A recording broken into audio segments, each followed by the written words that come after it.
Perimeter हम discuss कर रहे हैं। हमने स्क्वायर और रेक्टेंगल के एरिया एंड पेरीमीटर डिस्कस करे थे।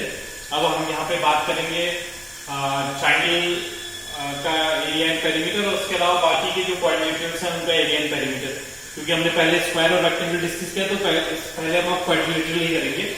क्वाड्रिलेटरल में जैसे अगर मैं बात करूँ तो हमने स्क्वायर और ट्रायंगल की बात करी। अगला जो मैं क्वाड्रिलेटरल डिस्कस होगा दैट इज पैरेललोग्राम। एक पैरेललोग्राम की मैं अगर बात करूं तो आपको मालूम होना चाहिए पैरेललोग्राम क्या होता है। Parallelogram is a quadrilateral in which opposite sides are parallel and equal but the adjacent angles will not be 90 degree. जो एडजेसेंट साइड्स हैं उनके वो एंगल्स 90 डिग्री के नहीं होंगे। जैसे ये दो साइड है, इनके बीच का एंगल 90 नहीं होगा, इन दोनों के बीच का एंगल 90 नहीं होगा, क्योंकि अगर ये 90 हो जाता तो फिर उस केस में ये भी आपका रेक्टेंगल ही हो जाता। तो इसका जो पेरीमीटर होगा, पेरीमीटर तो वही होगा twice time L plus B. जो एरिया होगा, एरिया इज, अगर आपने इसको बेस ले लिया और तो ये वाली हाइट ले लीजिए आप, तो ये बेस अगर आपने इसको ए ले लिया हाइट एच, तो एरिया इक्वल टू हो जाएगा ए इंटू एच स्क्वायर यूनिट, यानी कि बेस इंटू हाइट। अगर बेस इसको ले लिया तो हाइट इधर से पड़ेगी परपेंडिकुलर।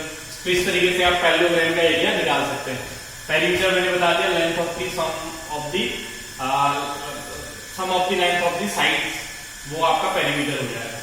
इसके बाद आता है रोम्बस।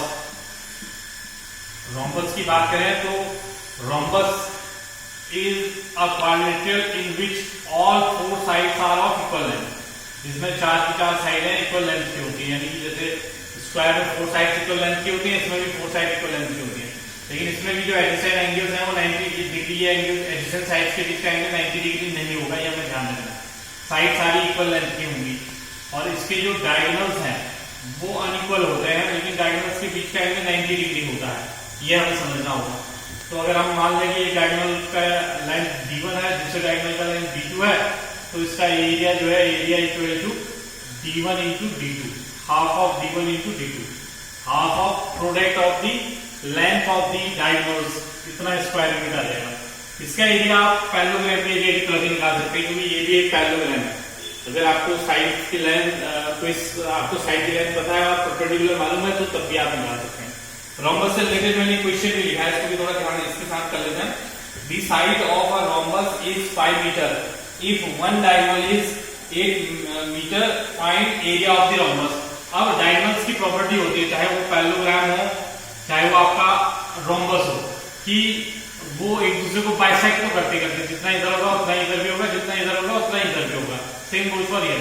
तो अब ये कह रहा है कि इसकी जो साइड है वो तो 5 मीटर है, यानी कि ये 5 मीटर हो गया, और जो डायगोनल है वो 8 मीटर है, एक डायगोनल 8 मीटर है, तो 8 है तो ये 4 हो गया। अगर आप राइट एंगल ट्रायंगल की प्रॉपर्टी लगाएं तो ये 3 आ जाएगा।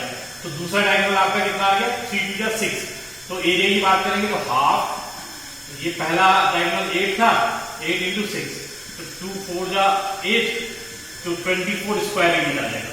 तो अगर आपको फॉर्मूला मालूम है तो आपने तुरंत जो है उसका एरिया निकाल लिया। रोम्बस के बाद आता है ट्रेपीजियम।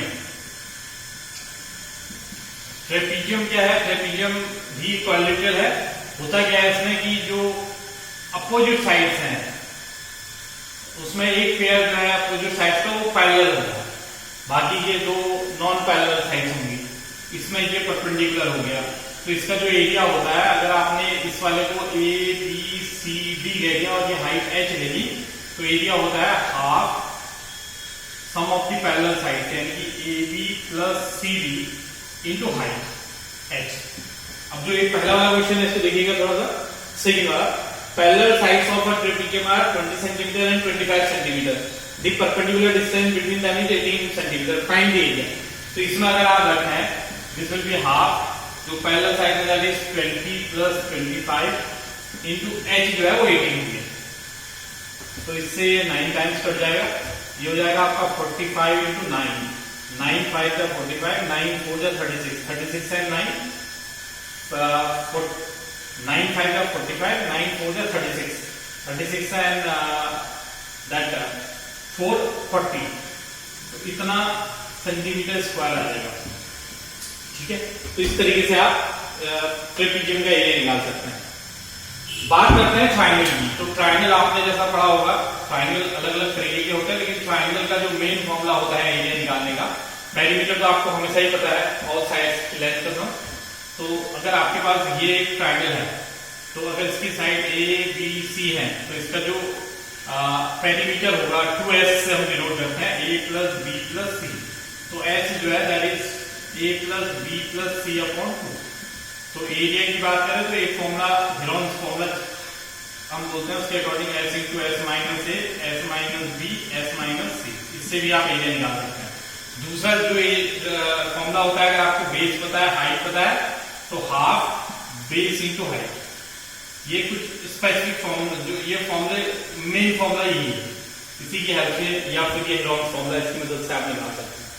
अगर आपका ट्राइंगल इक्विलेटरल है, यानी जिसकी सारी साइड इक्वल लेंथ की होती है, ये भी है, ये भी है, ये भी है, तो इसका एरिया √3/4 a स्क्वायर होता है। ये भी आपको पता होना चाहिए क्योंकि यूज होता है कुछ। तो जैसे यहाँ पे क्वेश्चन है, find the area of a triangle whose sides are 3 centimetre, 4 centimetre and 5 centimetre. अगर इस ट्राइंगल में देखें तो एक तो तरीका ये है कि आपने s निकाल लिया, s निकाल के फिर इस फॉर्मूले का यूज करके निकाल लिया।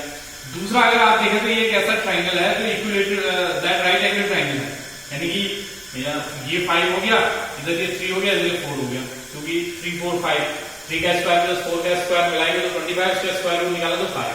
तो अगर एरिया निकालना हो तो इसका एरिया सीधे निकाल सकते हैं आप, हाफ बेस इसका 3 हो गया, हाइट 4 हो गया, उल्टा भी कर सकते हैं, 3 इंटू 4, तो 2 2 जा 4, 3 2 जा 6 सेंटीमीटर स्क्वायर है।